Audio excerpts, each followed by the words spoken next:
할렐루야. 우리 학생들이 교복을 입고 서니까 단정해서 좋고 깔끔해서 좋고 또 뭐 사복 입어도 뭐 예쁘고 늠름하지만 교복 입은 모습이 훨씬 나은 것 같아요. 네. 아닌가? 우리 학생들 이렇게 교복 입은 모습을, 단체적으로 입은 모습을 참 모처럼 보는 것 같아요. 잠깐 무슨 생각을 제가 했냐면 저도 학창시절 때 생각이 나더라고. 우리 때는 이렇게 멋있지 않았어, 교복이. 완전 일본 군인들처럼, 특히 남자들은 그런 이제 교복을 입었었는데, 그래도 교복 입을 때가 좋았던 것 같아요. 아닌 사람은 할 수 없고, 아닌 사람은 내가 보건대 학창시절 재미없게 한 사람들이야. 근데 우리가 글쎄 뭐 저의 요 세대들이 하는 어떤 감성인지 모르겠지만, 우리 여학생들 때는 이제 고교 시절 이런 말 하잖아요. 여고 시절, 고교 시절. 이 동네는 그런 게 없나 봐. 저 윗동네는 있거든요. 여고 시절. 인생에서 가장 꽃처럼 피어나고 화사하고 또 많은 추억을 남길 때가 여고 시절이래요, 여학생들은. 뭐 남자들도 역시 고교 시절이겠죠. 이 말하는 게 오히려 좀 이상하다. 분위기가 안 난다, 분위기가. 오늘 학생의 헌신 예배를, 사실 이 헌신 예배가 지금 자꾸 코로나 때문에 뒤로 연기되고 이렇게 됐잖아요. 근데 오늘 이제 드리게 됐는데, 우리 학생들이 나름대로 준비를 했다가 연기를 또 하게 되니까 조금 속상함도 아마 있었을 거예요. 그러나 어쨌든 오늘 이렇게 드릴 수 있어서 여러모로 감사하고, 우리 학생들이 여러 가지 힘들고 어려운 상황인데도 헌신 예배를 준비하려고 애쓴 모습을 멀리서나마 이렇게 볼 때에 감사하다라는 말씀을 먼저 드리면서 설교하도록 하겠습니다. 우리 학생들만 한번 따라할까요? 학생들만. 제가 선창하고 우리 학생들은 후창하는 거예요. 나는 믿음의 학생입니다. 아멘. 네, 나는 믿음의 학생이다. 오늘 제목이에요. 네, 믿음의 학생. 학생이 뭐 지구상에 수없이 많죠. 물론 점점 인구수가 줄어들면서 학생들도 줄어들고는 있습니다만, 그래도 학생들은 참 많아요. 제가 이렇게 우리 당진도 이렇게 살펴보면 인구수에 비교해서 비례해갖고 우리 당진에는 학생들이 꽤 많습니다. 그러니까 젊은 도시라고 이제 볼 수 있는 거죠. 그래서 어떻게 보면 활기차고 또 어떻게 보면 좀 위험도 내포하는. 왜냐하면 청소년 때에 또 사고치고 또 불상사 일어나는 경우들이 좀 있거든요, 통계적으로. 근데 그래도 아무튼 이 젊은 청소년들이 도시에 많이 있다고 하는 것은 상당히 미래지향적으로 좋은 거죠. 발전의 가능성도 있고요. 제가 그 인터넷에 나와 있는 보도된 자료들을 보니까 어느 지역에서는 애를 낳으면 돈을 몇 천만 원. 그래서 애가 한 셋 정도만 되면 한 1억 2천만 원까지도 언급하고 있는 그런 도시들이 있어요. 우리 주변에 있는 여타 시도들이 있잖아요. 당진보다도 먼저 시가 된 지역들이 있거든요. 근데 그 지역들의 인구수를 보니까 10만이 안 되는 거예요. 예전에는 넘었어요. 옛날에는 뭐 20만 원 되고 뭐 15만 원 되고 막 이랬는데 자꾸 젊은 층이 감소되고 또 청소년들 이런 아이들이 또 감소되다 보니까 저는 깜짝 놀랐어요. 어느 도시는 9만 몇 명이고요. 어느 구는요 2만 몇 명밖에 안 돼요. 충청남도에. 근데 이게 뭐 충청남도만 뿐이겠습니까? 더 아랫지역, 더 지방화적인 그런 지역은 훨씬 더 인구가 적을 수밖에 없겠죠. 그래갖고 뭐 초등학교서부터 중학교, 고등학교 이 학교들이 부득이하게 사실은 폐교가 되는 참 마음 아픈 이런 것들이죠. 왜냐하면 그 학교에서 공부를 하고 그 학교 출신들이 전국에 얼마나 많아요. 학교가 없어진다는 얘기는 인생의 추억이 또 없어진다는 얘기일 수 있거든요. 참 마음 아픈 얘기죠. 욕심 같아서는 인구들이 유지가 되고 우리 청소년들의 수가 더 이렇게 많아져서 말이죠. 지금 한 5천만 명 되거든요. 지금 대한민국 인구도 좀 줄었어요. 5천만 명 조금 넘는데 적어도 한 7천만 명 정도 되면 이 얘기는 우리 학생들 나중에 시집장가 가면 애 많이 나라는 얘기야. 예, 상당히 시대에 역발상적이지. 예, 아유 목사님 말도 안 되는 소리 하고 계시나고 원준이가 생각을 잠깐 했어요. 예, 근데 뭐 못할 건 없잖아요. 예, 제가 보니까 아이들 1명 있는 가정보다는 보통 한 3명 정도 있는 가정들이 훨씬 더 행복하다라는 통계가 나왔습니다. 그러니까 가정의 가족 수가 한 5명 정도 이 정도 되면 좋다는 얘기죠.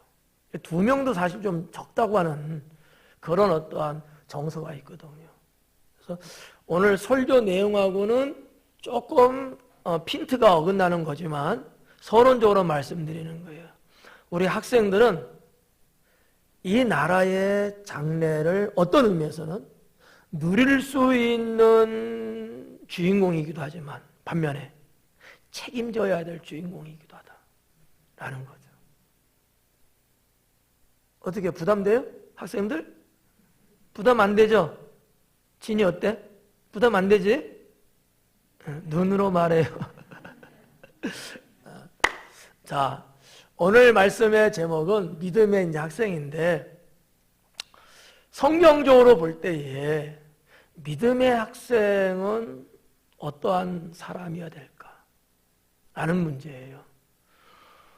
대한민국의 교회 수가 대략적으로 한 10만 교회 됩니다. 예.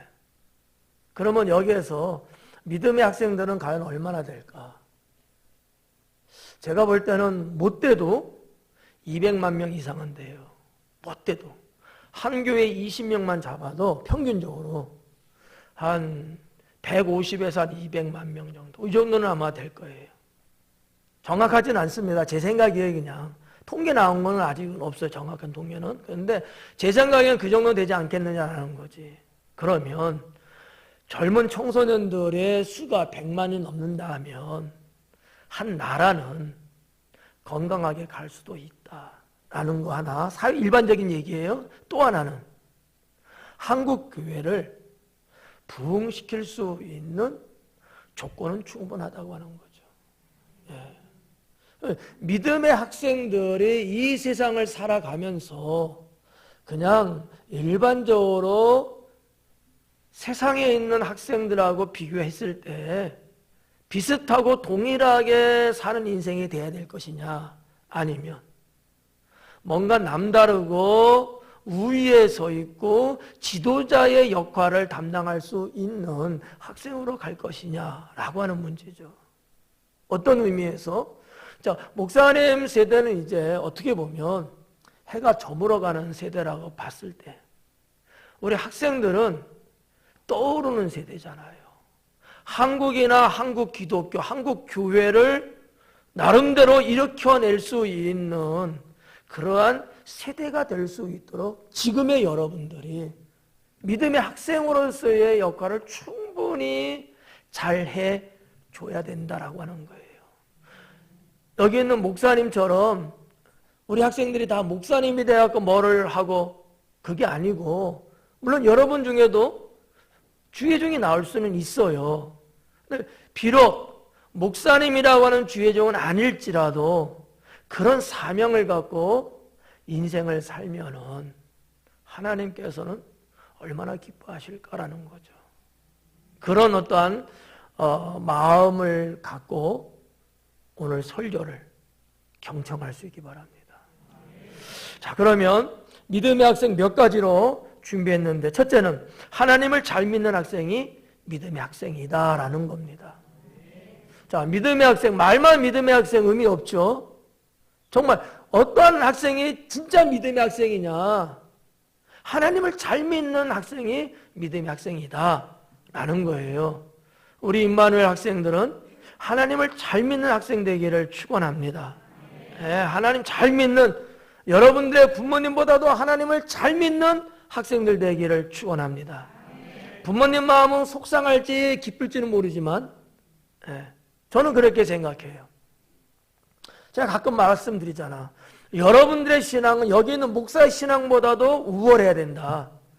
제가 갖고 있는 이 신앙보다도 더 뛰어나야 된다. 비로소 그럴 때 저는 목회를 성공하는 것이다라는 거죠. 성도들이 목사보다 맨날 못해서 쭈그러들고 말이죠. 빌빌하면 목회는 사실은 실패한 거예요. 우리 부모님들께 한번 여쭤볼게요. 여러분이 잘 되는 게 좋겠어요? 여러분의 자녀들이 여러분보다 더 잘 되는 게 좋겠어요? 그렇죠. 이게 정상이거든요. 이게 정상이에요. 여기 있는 목사님보다 우리 학생들이 더 잘 되는 게 정상이야. 여러분의 신앙과 여러분의 신앙의 영성이 더 뛰어나야 되는 게 정상이라는 거지. 이유는 내가 갖고 있는 신앙을 여러분들이 다 갖고 여러분들이 가지고 있는 신앙을 플러스 알파 시키면 여러분은 훨씬 더 뛰어난 사람이 되는 거죠. 그런 학생이 진짜 믿음의 학생이고 하나님을 잘 믿는 학생이라고 저는 확신합니다. 그렇다면 하나님을 잘 믿는 학생은 무엇으로 우리가 구분해낼 수 있을까? 첫째는 예배 생활이 성실해야 된다. 하나님 잘 믿는 학생, 말만이 아니고 그걸 우리가 입증해 보일 수 있는, 그거를 증명해 보일 수 있는 내용들이 있어야 될 거 아니겠어요? 그 하나가 예배 생활을 성실해야 된다는 거죠. 오전 예배 때도 예배 신앙 설교했잖아요. 한마디로 축약해서 지금 단어를 쓴 거예요. 성실이라는 단어로. 예배 생활이 성실해야 된다. 그럼 예배 생활이 성실하다는 게 도대체 뭐냐? 이것도 잘 이해가 안 갈 수 있어. 그래서 설명한다면 출석을 잘해야 된다. 우리 학생들이 학생 예배라든지 또 이렇게 어른들과 같이 드리는 이런 공적 예배에 예배 출석이 좋아야 된다는 거야. 이런 학생이 하나님 잘 믿는 학생이라는 거지. 그렇잖아요. 하나님 믿는 학생이 하나님께 드리는 예배도 출석을 제대로 안 한다? 이거는 부실한 학생이지. 이건 하나님 잘 믿는다고 볼 수는 없죠. 뿐만 아니라 하나님께 예배 드릴 때 뭐가 성실한 거냐? 이렇게 척도, 그거를 가늠해 볼 수 있는 게 뭐냐? 예배 드리는 자세다라는 거지. 우리 학생들이 어른들하고 예배 드리는 건 조금 부담이 될 수는 있을 거예요. 그런데 학생 예배는 조금 더 자유스러운지도 몰라. 그렇다 할지라도 하나님께 드리는 예배의 자세는 항상 바라야 된다는 거지. 그냥 아무나가 나 편하게 그냥 막 자세가 틀어지고 이런 예배가 되면 안 된다. 이런 예배를 드리는 학생이라면 그 학생은 성실하게 예배 드리는 학생이 아니고 하나님을 잘 믿는다고 보기는 어렵다라고 하는 거죠. 출석을 잘해야 되고 예배 드리는 자세가 좋아야 되고 그리고 예배 드릴 때 뭐니 해도 은혜를 받을 수 있어야 된다. 이게 예배의 성실이라는 거죠. 예배의 성실. 두 번째는 하나님 말씀대로 생활해야 된다. 하나님 잘 믿는 생활이 뭐냐? 하나님을 잘 믿는 생활. 말씀대로 하는 생활이에요. 말씀대로. 오늘 성경 시편 1편에 말씀을 쭉 기록하셨잖아. 그러면 하나님 말씀대로 생활한다는 게 어떤 걸까? 네 가지를만 보면은 이런 거예요. 악인들의 꾀를 쫓지 아니하는 거. 악인들의 꾀야. 이 꾀라고 하는 것은 이렇게 보면 돼. 자, 악인들이니까 하나님 안 믿는 사람들이에요. 악인들이라는 것은 그 사람들이 요구하는 것을 따르지 말라는 거지. 하나님 안 믿는 사람들이 요구하는 게 있어. 이 꾀라는 단어를 그렇게 해석할 수 있다는 얘기지. 하나님 안 믿는 사람들이, 세상 사람들이 우리 학생들에게 뭐를 자꾸 요구를 해. 이렇게 해라, 저렇게 해라, 이렇게 한다. 그런 요구를 따르지 아니해야 된다는 거지. 왜냐하면 악한 사람들이 하는 생각, 그들이 만들어내는 것은 선할 수가 없거든요. 그 꾀를 쫓아가면은 결국 수렁에 빠지게 되고요. 인생은 피폐하게 됩니다. 어둠의 권세가 휘어잡을 수밖에 없어요. 그래서 이 악인의 꾀를 쫓아서는 안 된다. 또 이 꾀라고 하는 것이 그들이 요구하는 거라 그랬는데 또 하나가 있는데 그 뭐냐? 방법이에요. 수단을 말하는 거예요. 악인들이 사용하는 방법, 악인들이 사용하는 수단이 있잖아. 그런 거를 쫓아가면 안 된다라는 거예요. 그런데 우리 학생 때는 분별하는 능력이 탁월할 수가 없어. 부족해요. 그러다 보면 나도 모르게 악인들이 요구하고 악인들이 하는 수단과 방법을 나도 하려고 할 때가 있거든. 이때가 가장 위험한 거예요. 우리 학생들, 친구들 중에도 또 그냥 알고 있는 어떠한 학생들 중에도 자, 학생의 신분인데 불구하고 잘못된 친구들이 있잖아요. 그 친구들이 원래 나쁘게 세상에 태어났을까? 못돼 먹은 사람으로 태어났을까? 아니란 말이에요. 악인들의 꾀를 쫓아갔기 때문에 그러한 사람이 될 수밖에 없었던 거거든. 근데 한번 발들이고 한번 쫓아가다 보면 다시 거기서 빠져나오기가 쉽지 않아요. 상당히 어려워. 목사님은 그런 학생들을 수없이 나는 겪어봐서 알아. 정말 몇천 명은 내가 아마 겪어봤을 거야. 유치장 쫓아다니고, 교도소 쫓아다니고, 소년원 쫓아다니고, 판검사 되신 분한테 가서 탄원도 하고, 무릎 꿇고 싹싹 빌어갖고 데려 나오기도 하고, 이런 청소년들을 많이 목사님은 경험해봤어. 상담도 많이 보고. 알고 보면 이야기를 해보면 다 착해. 다 예쁜 애들이야. 근데 왜 그랬을까? 친구를 잘못 만나서. 누가 꼬드기는 거, 누가 이렇게 유혹하는 거, 이거를 분별을 잘못해서 순간순간 자기 어떤 이익이나 감정을 확 앞질러다 보니까 그거를 확 붙잡은 거지. 그리고 끌려가 버린 거야. 안 하려고 했는데 이제는 안 할 수가 없어. 돌이킬 수 없는 상황까지 돼버린 거예요. 그러다 보니까 이제는 범죄를 저지르게 되고 그렇더라고. 이 악인의 꾀를 쫓아가면 안 된다. 악인들의 요구하는 거, 유혹하는 거, 또 그분들이 또 수단 방법들이 있잖아. 하는 짓에 이런 것들을 쫓으면 안 돼. 아셨죠? 네. 믿음의 학생은 그러지 않는다. 항상 하나님 말씀대로 생활하려고 한다라는 거지. 오늘 시편에서 복 있는 사람은 바로 이런 사람이라잖아. 악인의 꾀를 쫓지 않는다잖아요. 우리 학생들이 이러한 인생의 기준치가 있어야 돼. 기준치가. 우리 학생들 어때요? 여기서 저기까지 얼마나 되지? 이 길이를 재려면 뭐가 필요하죠? 자가 필요하잖아? 성경은 인생의 자야. 그래서 라틴어로 캐논이라고 말하는 거야. 캐논이라는 얘기는 고든 자라는 뜻이거든. 이렇게 막 휘어진 자가 아니고 반듯한 자라는 뜻이야. 이게 캐논이야. 이거를 번역할 때 뭐라 해요? 정경이라고 이야기를 해요.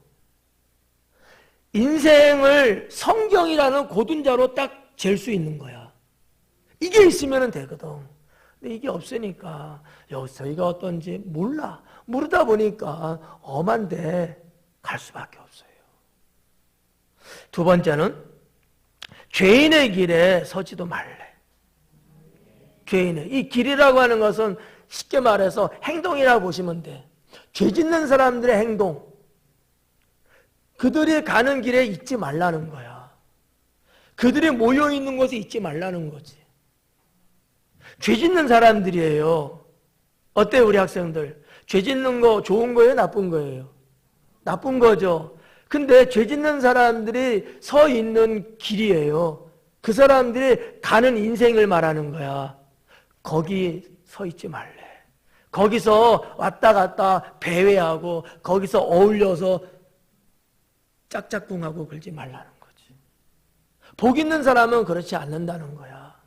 그런 사람이 있어도 피하고 그런 자리가 있어도 거기서 빠져나오고 복 있는 사람은. 그리고 세 번째가 뭐야? 오만한 자들의 자리에도 앉지 말래잖아요. 오만한 자를 더 쉬운 말하면 교만한 자거든.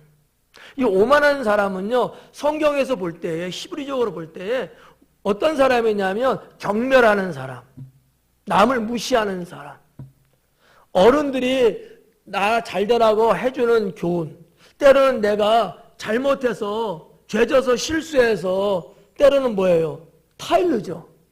때로는 훈계도 하죠. 근데 그거를 어떻게 받아들여야 되는데 안 받아들이고 밀쳐내. 이런 사람이 누구냐? 오만한 자라는 얘기예요. 오만하다는 거야. 이런 오만한 자의 자리에 앉지도 말래요. 오만한 자들의 그 자리는 결국 망하게 돼 있거든. 네. 근데 욕심이 나는 자리야. 욕심이. 우리 학생들이 좀 구별해서 좀 들어봐요. 꿈과 꿈이라는 것하고 오만한 자리에 앉는 탐욕하고는 다른 거야. 그렇죠? 우리 학생들이 꿈이 있다, 비전이 있다 이런 거하고 누가 뭐 잘됐다, 누가 뭐 훌륭하다 그러는데 그 사람들의 행위를 보니까 너무 오만한 거야. 교만한 거야. 자기밖에 모르고 남도 모르고 이웃도 모르고 막 사는 거예요.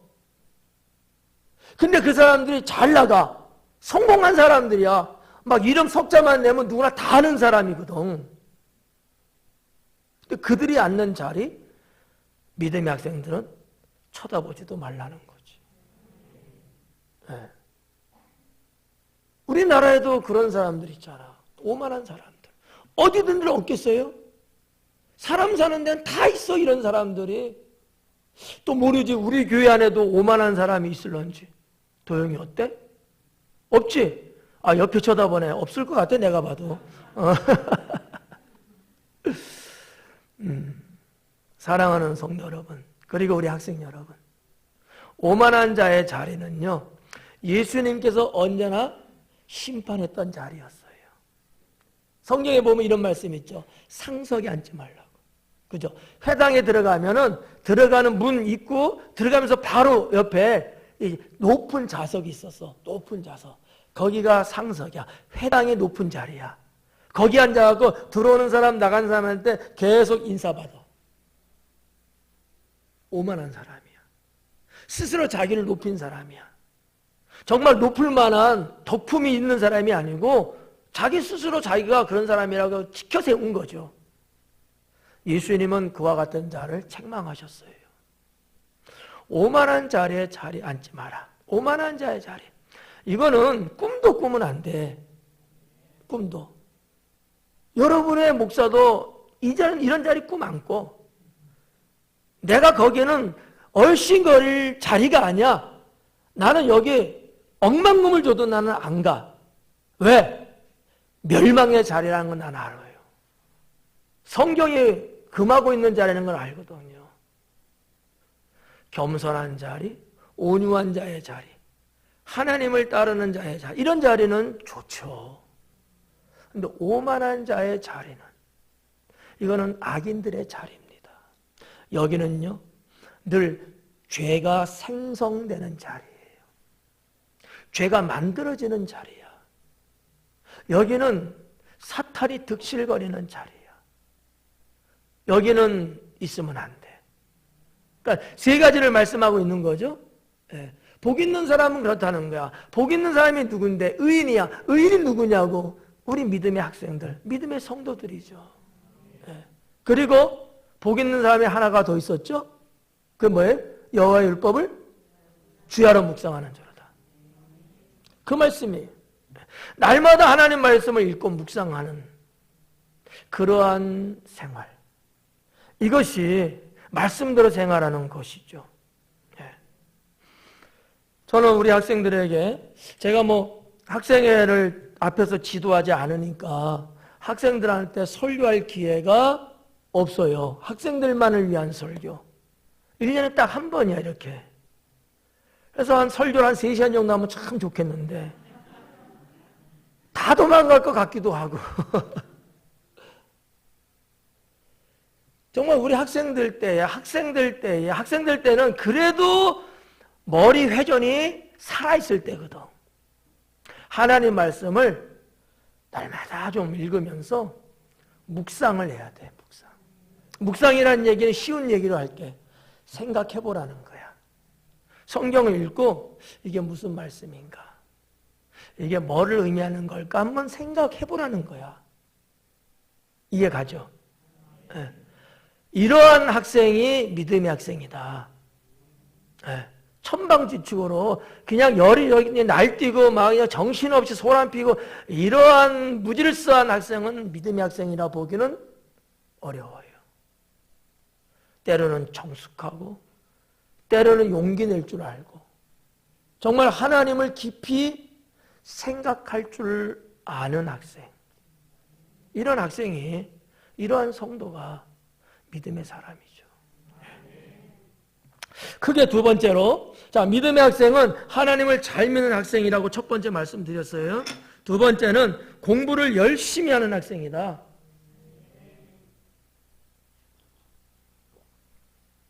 내가 보지는 않았는데 부모님들만 아멘 하는 것 같아. 물론 우리 학생들도 했겠죠. 공부를 열심히 하는 학생이 믿음의 학생이다. 이거하고 믿음의 학생은 공부를 열심히 하는 학생이다. 이거하고 뭐가 맞는 것 같아요? 앞에 거예요? 뒤에 거예요? 뒤에 게 맞는 거예요. 공부 열심히 하는 학생이 믿음의 학생은 아니야. 그러나 믿음의 학생은 공부를 열심히 한다. 신앙이 온전하면, 정말 신앙이 제대로 되어 있는 학생이라면 공부 열심히 합니다. 우리 학생들 어떻게 생각해? 목사님이 공부 만점 받는 학생이라 말 안 했어. 오해하면 안 돼요. 열심히 하는 학생. 목사님도 점수는 그다지 많이 받지는 못했던 것 같아. 평균 한 90점, 95점?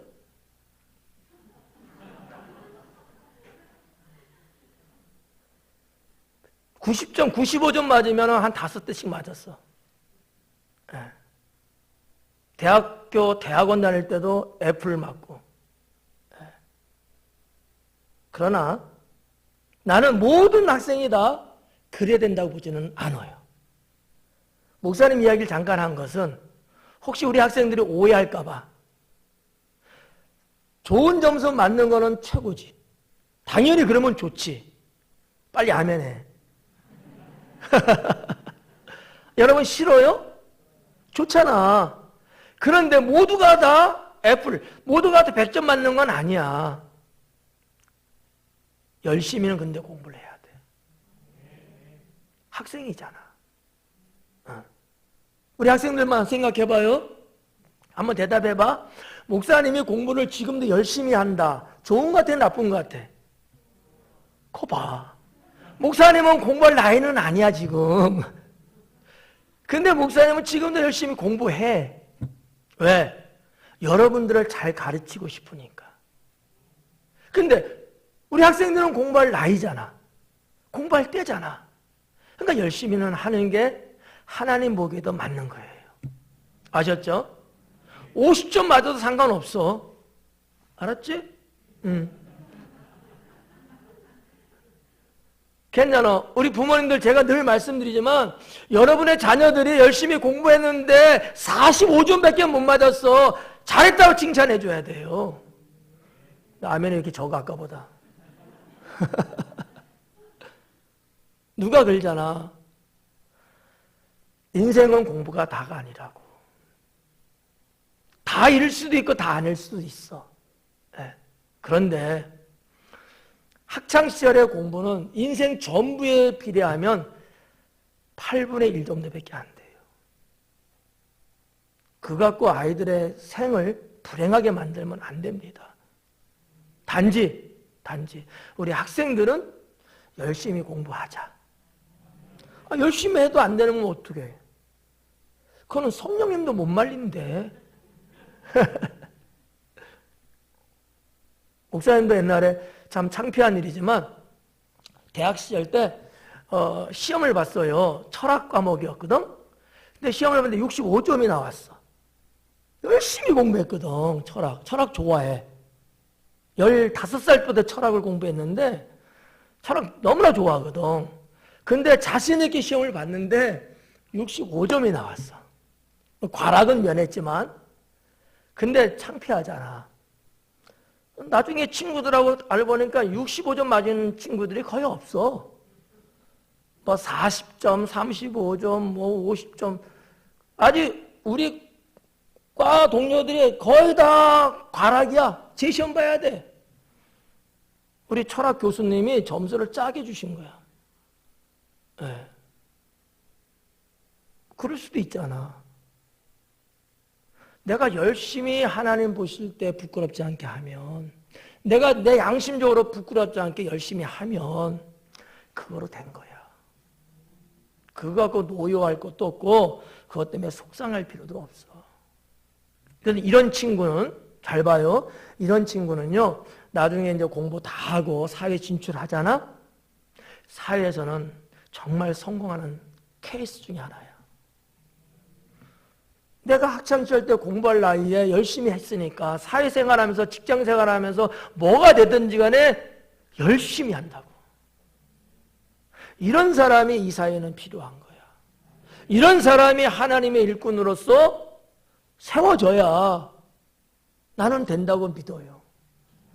그래서 두 번째가 공부 열심히 하는 학생이 믿음의 학생이다. 그러면 공부 열심히 하는 게 도대체 뭘까? 첫째, 학교생활 충실히 하는 거다. 아까 예배생활은 성실이라고 그랬어요. 두 번째는 충실이야. 이 집은 실자 돌림이야. 성실히 충실히. 학교생활 충실하게 해야 된다. 이 학생은 열심히 공부하는 학생이다. 그러면 충실히 학교생활 충실히 하는 게 뭘까? 학교 출석을 잘해야 되는 거야. 100점 맞는 것보다 학교 출석 잘하는 게 더 훌륭한 거야. 목사님은 그렇게 봐요. 응? 땡땡이 알지? 원준이는 알 것 같아. 땡땡이 하지 말고 쥐구멍으로 가고 개구멍으로 가고 무슨 구멍 이런 데로 도망다니고 그러지 말고 착실하게 학교 가고 수업 듣고 그러는 것이 학교생활 잘하는 거다. 그래서 뭐 목사님 뭐 선배나 부모님 세단 이런 분들도 그런 말씀들을 많이 했어요. 학교 우등상장을 다는 것보다 출석 개근상을 다는 게 더 훌륭하다. 목사님도 그게 동감해요. 쉽지 않거든. 쉽지 않아요. 그러니까 뭐가 되든지 우리 어른들도 마찬가지. 직장에 있으면 직장 출석 충실하고, 학생은 그렇고, 또 성도는 또 예배 출석 충실하고, 이런 사람이 훌륭한 사람이에요. 이런 사람이. 그리고 두 번째는 하고 친구들하고 관계, 또 선생님하고 관계, 이런 관계가 좋아야 학교생활 잘하는 거다. 친구들 사이좋게, 어려울 때 도와주고, 뭔가 학교 일할 때 같이 협력하고, 다른 친구들 다 일하고 봉사하고 뭐하고 막 이러는데 자기만 안 하고 쏙 빠지고, 이런 학생은 학교생활 충실한 게 아니에요. 매사의 모든 일들을 하고 친구들하고 또 선생님하고 서로 연대를 잘해서 학교생활이 좋은 추억거리가 많고, 인생에 있어서 금은보화 같은 그런 학창시절을 스스로 만들어갈 줄 아는 사람, 믿음의 학생은 이런 학생이 돼야 된다는 거지. 아까도 얘기했잖아. 여러분들이 학교에서 공부하는 시간은 인생에 있어서 얼마 안 돼. 근데 학교생활 내가 어떻게 충실했냐가 나머지 인생을 사는데 엄청나게 영향을 준다는 거지. 우리 어른들은 얼마만큼 공감하실는지 모르겠습니다만, 저는 느끼는 것 중에 하나가요, 맞을 수도 있고 틀릴 수 있습니다. 학교 다닐 때 공부 잘했던 친구들은요, 사회생활 하면서 잘 되는 친구를 저는 거의 못 봤어요. 여자친구들도 시집 가면은 시집 잘 못 가더라고. 불행하더라고. 근데 학교 다닐 때 점수는 좀 형편없고 맨날 컨닝도 하고 좀 근데 하여튼 학교 생활을 열심히 했어. 친구들하고 교우관계도 엄청나게 좋아요. 인성이 좋아서 그런지. 이런 친구들은요, 시집도 잘 가고 장가도 잘 가더라고. 뭐 여러분이 뭐 공감할지 안 할지는 몰라. 내 주변에서 보니까 그렇다는 거지. 제가 아주 절친 중에 하나가 어린이회 회장이에요. 박아무개라는 친구인데 정말 올백점이야. 네. 친했는데. 그러면 이 친구는 어때요? 초등학교 졸업하고 중학교, 고등학교, 대학 다 해갖고 하면 쭉쭉빵빵 잘 되는 게 맞잖아요. 근데 이게 웬일이에요? 공부만 파고 살다 보니까 사회를 보는, 세상을 보는 눈은 너무나 없는 거야. 인간관계도 그렇고. 그래서 실패하고, 결혼도 사업을 했는데 사업도 실패하고, 지금 뭐하고 사는지 몰라. 노숙하고 있는지 몰라요. 근데 그렇지 않은 친구들 보니까 그냥 30에 30, 뭐 두세 살에 사장님이 돼갖고 기업을, 조그만 중소기업을 하고 지금까지도 가족 잘 챙기고 말이죠. 불편함 없고 정말 행복하게 살아. 학교 다닐 때 정말 그런 애들이 있어. 우리 제자들 중에도 공부도 별거 아니고 정말 그랬어요. 근데 하여튼 죽으라고 어떤 신앙생활을 했어. 근데 이런 제자들이요, 지금 국내에서 해외 나가서 생활하고들 있는데 잘 살아. 다 자기 사업 갖고 있고요. 사장님 소리 듣고요. 다 그렇게 살아요. 모 그룹의 상무, 부장, 뭐 전무, 그래요. 은행권, 금융권에도 있고요. 야, 이거 인생의 아이러니한 거다. 네, 물론 여기에는 그 친구들, 그 제자들이 그래도 신앙생활 열심히 하면서 하나님이 복을 주셔서 받은 거는 맞지만 제가 오늘 말씀드리고 싶은 것은 우리 학생들이 학교 생활할 때 학교 출석 잘하고 친구들하고 학교 생활하고 모든 걸 다 서로서로 잘 어울려서 그렇게 하는 게 인생에 정말 중요한 것이다 라는 걸 말씀드리고 싶은 거예요. 공부 좋지. 근데 그것만 아니다는 거지. 그것만 아니다. 두 번째는 학과 공부를 잘해야 합니다. 이게 조금 내 마음에 좀 속쓰려. 아유, 목사님 드디어 할 말 하시네. 학과 공부.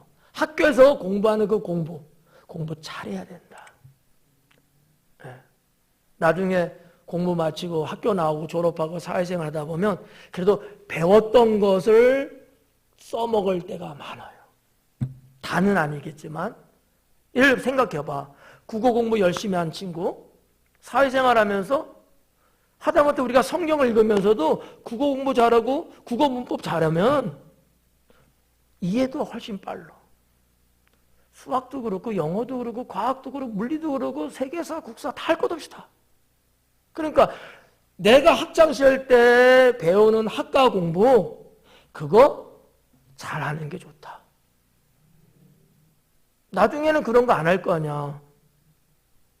지금 예를 들어서 우리 학생들이 누구 정도 될까? 우리 민희사 권찰님 나이야. 저 나이 때에서는 학과 공부 안 해. 그렇잖아. 지금 직장 생활하고 또 주어진 또 업무가 있어 그쪽도 하는 일도 정신없이 바쁘잖아. 근데 수학책 보고 있겠어요? 그럴 리 없거든. 그건 어느 때 하는 거야? 지금 학창시절 때. 학과 공부 열심히 해야 합니다. 목사님은 이런 말해서 미안한데 옛날에 배웠던 거, 초등학교, 중학교, 대학교 할 것 없이 배웠던 거, 그때 공부할 때 배웠던 것이 지금도 머릿속에 많이 남아있어. 많이 써먹어. 그래서 세계사에 대한 거, 각 나라에 대한 거, 역사에 대한 거 할 것 없이 암기하려고 물론 하기도 했지만 그때 열심히 공부했던 것이 언제 써먹을까 했는데 그냥 생활하면서 이렇게 간혹 이렇게 뭐 TV에도 나오고 이야기가 나오면 생각이 나고 퀴즈가 나오면 퀴즈를 풀 수 있어. 학과 공부 때문에. 이거 어디서 가르쳐줘요? 가르쳐주는 데가 없어. 언제 배워? 학창시절 아니면 배울 수가 없어. 그러니까 우리 학생들이 하나님을 정말 믿는 학생들이 맞다면 학교에서 배우는 학과 공부를 나름대로 열심히 해라. 하나님은 그런 사람을 씁니다. 우리 학생들도 사도 바울 잘 아시죠? 그분 얼마나 많은 학문을 갖고 있냐고. 그만큼 많은 지식을 갖고 있으니까 하나님이 그만큼 훌륭하게 쓰신 거야.